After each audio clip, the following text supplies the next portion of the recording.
Okay, so now the things are being again recorded, so I must repeat myself. Now see, the citrulline molecule has been produced. Now citrulline molecule which has been produced, it is being transported out of the mitochondria with the help of a translocator, and that translocator is not going to use any ATP molecule. No ATP molecule will be utilized by the translocator, and this citrulline will be definitely transported from the mitochondria into the cytosol. Now see why it is not going to require any ATP molecule. When you are transferring any uncharged molecule, you normally do not require ATP molecule. But when you are going to transfer any charged molecule disables the proton gradient of the cytosol, and that is why ATP will be required. Okay, in this case there is no ATP that is required. So citrulline is being transported. Now the citrulline combines with another important compound that is referred to as aspartate, and the enzyme that is involved is RG. Sorry, the enzyme that is being involved in this particular pathway is, I'm just trying to point it out, and this is not working. No problem. And the enzyme that is being involved is arginosuccinate synthetase. So this arginosuccinate synthetase is the enzyme that will be working, and this will biosynthesize the arginosuccinate. Now, what is arginosuccinate synthetase doing?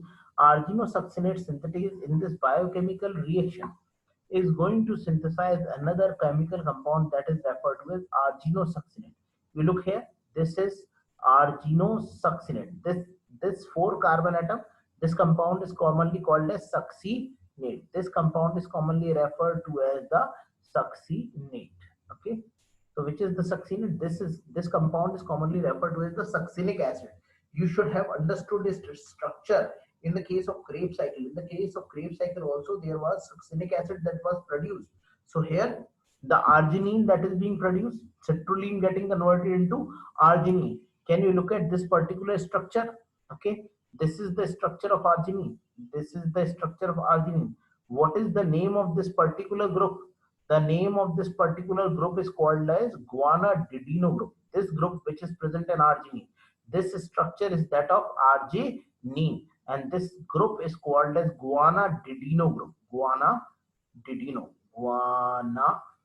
Let me write it down so that you can understand it out. This group is commonly called as guanidino group. Okay,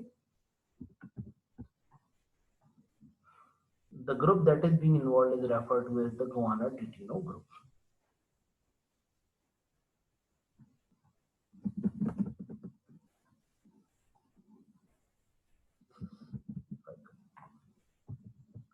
Just write it up. This group is referred to as the guanidino group that is being involved.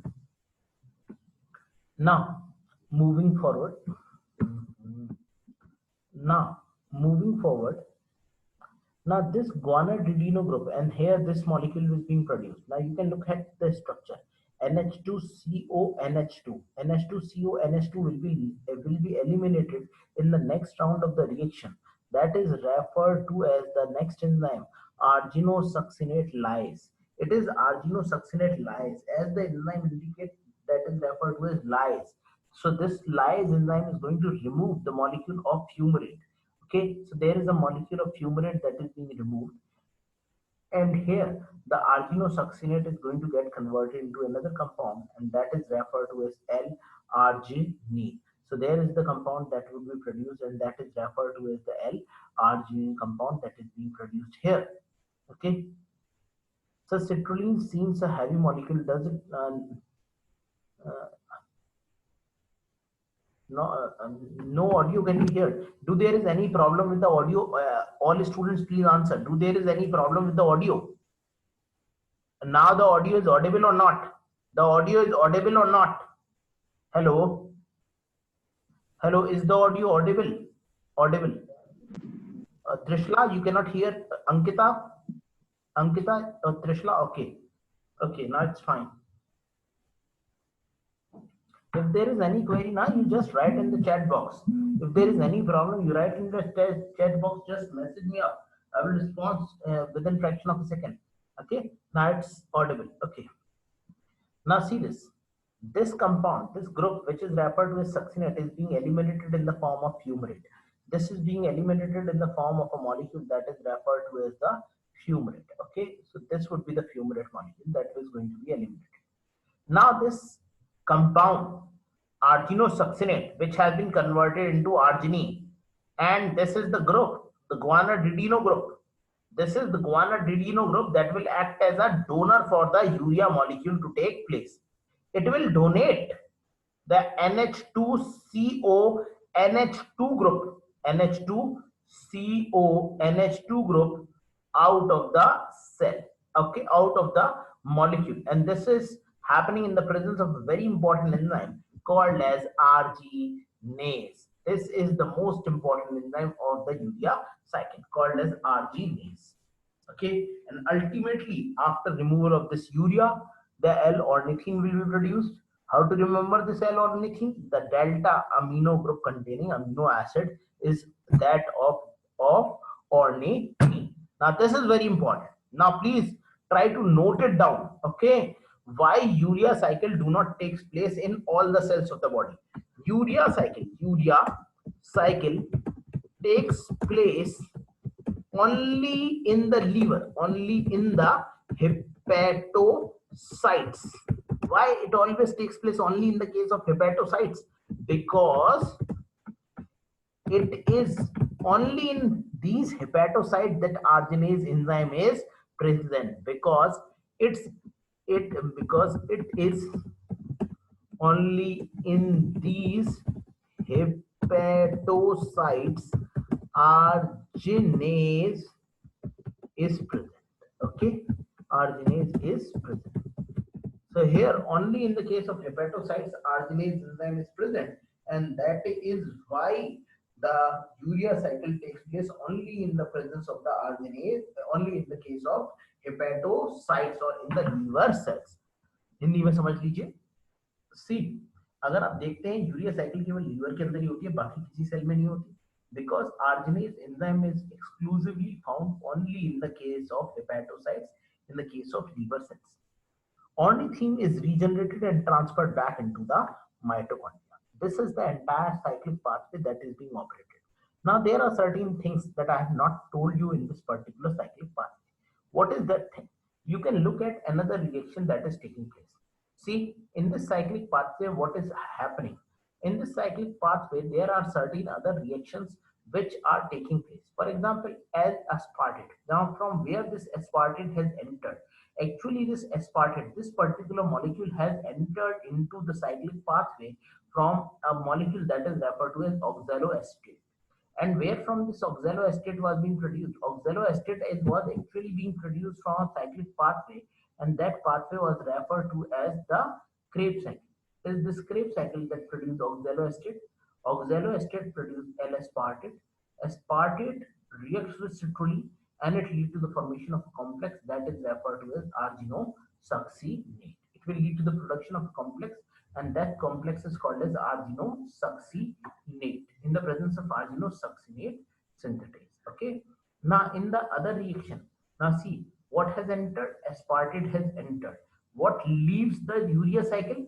Fumarate leaves the urea cycle, and it again enters into the Krebs cycle.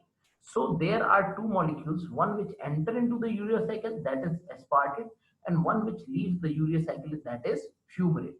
So these are the two compounds of the Krebs cycle that participate in the urea cycle, and this L-aspartate is being produced from oxaloacetic acid. So you know that oxaloacetic acid is a component of Krebs cycle, and fumarate is also a component, a very important component of the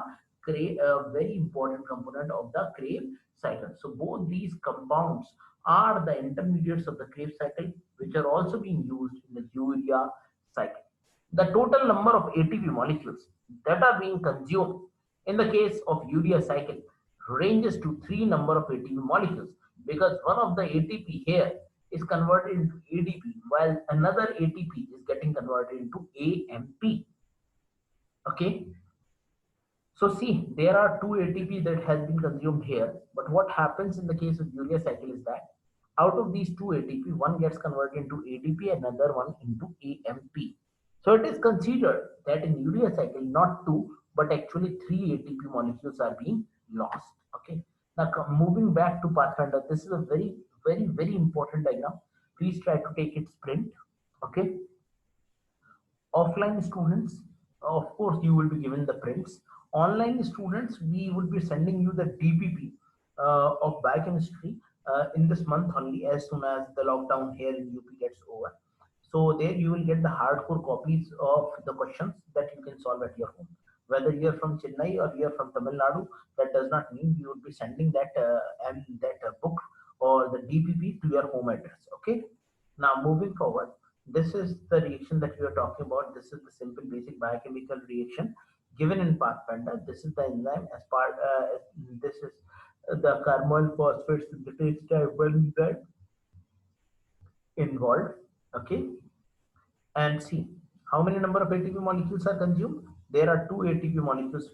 There are three ATP molecules consumed, because actually what happens is that there are two ADP molecules plus one AMP molecule that has been produced. Actually, an ATP molecule has been consumed in such a manner that it has getting converted into AMP. So that is why we used to write that there are three ATP molecules which have been consumed in the case of urea cycle. So okay, this is all done. We have finished the urea cycle. Okay, so this is all about the urea cycle that has been done, and so we have finished this particular lecture. Now, if you have any query, you can ask me up, or we should continue the lecture tomorrow with another motive, that is to finish the amino acid um, degradation pathway. Okay. So you have any query, any question, you can ask me up, or I can make the class over. Okay. In diagram, you have a query in diagram. In the diagram of Lippincott, you have a query. Okay. So I'm going to move to the Lippincott diagram. Okay. So can you tell me 3 ATP is not showing? Okay. Yes, 3 ATP is not showing actually here. 1 ATP is getting converted into AMP molecule. As 1 ATP is getting converted into AMP molecule, that is why it is not able to show 3 ATP molecules. Okay. How can I show it to you? Just a second. Just give me a second. I just want to show it to you about the biochemical reaction of this particular pathway.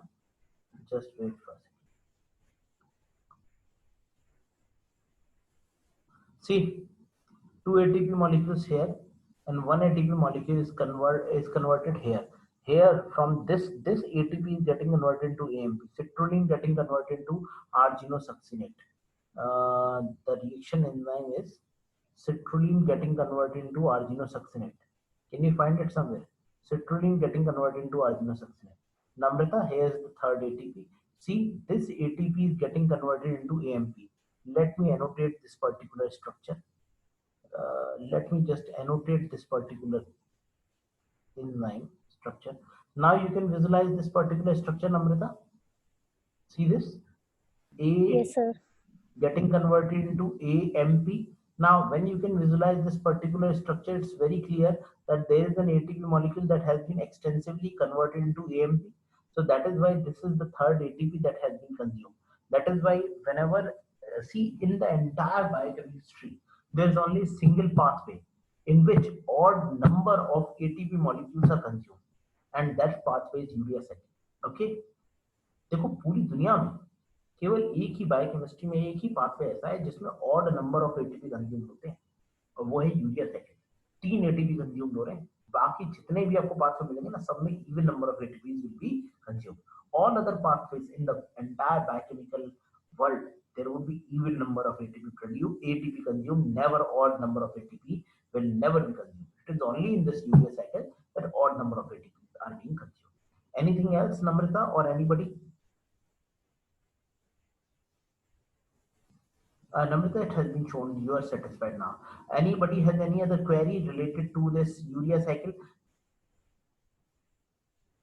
Okay, so no, I do think that it is clear to majority of the students that how urea cycle works. Okay, so thanks a lot. We will meet tomorrow at the same time at 7 o'clock. You will have two classes tomorrow also. In the first class, we are going to discuss about this amino acids and this chapter, and we are going to finish this chapter. In the second class, we are going to discuss about the about the MCQ book that has been provided to you. Okay, so that MCQ book we are going to solve. Okay, and then I would be looking at the individual queries of students if they have any from test and evaluation or from the sheet from our daily practice sheet that I'm going to share in your group. Only arginine produce ornithine. Only arginine produce ornithine. Namrata, what do you wanted to ask? Please turn on your mic. Please turn on your mic, Namrita. I'm allowing you up. Yes. Yes, Sir, Namrita. it has been showing. Sir, it has been showing that urea cycle only occurs in hepatocytes because it contains the enzyme arginase, Yes. which helps to convert arginine into On. urea and ornithine. Yes. So, does ornithine only produced from arginine? That means the precursor for the formation of ornithine is only arginine, or there are certain another amino acids which can form ornithine as well. No, Namrita, please listen here very carefully. See, what we are going to talk about is ornithine. Ornithine is an epsilon amino group containing amino acid. When there is an epsilon amino group containing amino acid, then there are only three amino acid that contains amino group. Okay, those are basic amino acid. One is arginine, lysine, and histidine. These three are basic amino acid. So this molecule can never be produced from lysine because lysine has epsilon amino group and this has less number of carbon atoms. It cannot be produced from lysine. It cannot be produced from histidine either because histidine has a ring-shaped structure. So this molecule can only be produced from arginine. Arginine is the only molecule that can give rise to ornithine. And in other cells, in other body cells, this arginine do not get converted into ornithine because arginine is itself a very important amino acid for the cell by itself. But in the case of hepatocytes, what happens is that the urea has to be eliminated. And so arginase enzyme is present. And that is why in the case of liver, in the case of hepatocytes only, this arginase enzyme work and this arginase enzyme convert these arginine into ornithine. Now, one more thing. Now see, those persons who are highly alcoholic, those who take very large amount of alcohol, their hepatocyte undergoes cirrhosis. Their hepatocytes undergo degradations. There, the urea cycle do not operate, and now elevated level of urea will be produced in their body. उनकी body में elevated amount of urea produce हो जाएगा. Okay, और harmful metabolites उनकी body के अंदर बनने शुरू हो जाएंगे हायर नंबर में. Then, because of the non-operation of the urea cycle in the case of a highly alcoholic person in which the liver has undergone cirrhosis, if you are taking very large amount of liver, very large amount of alcohol, and the liver undergoes cirrhosis, then high amount of urea will be present in blood. It will be eliminated and it will cause hyperammonia to take place. That we are going to study in our next class. Hyperammonia, regulation of urea cycle, how does these things take place? So that's all for today. Hope you enjoyed the lecture. And so we'll be continuing our talk tomorrow at the same time at 7 o'clock. Okay, so that we can finish our course on time. Thank you. Thanks a lot. Bye bye. Good night.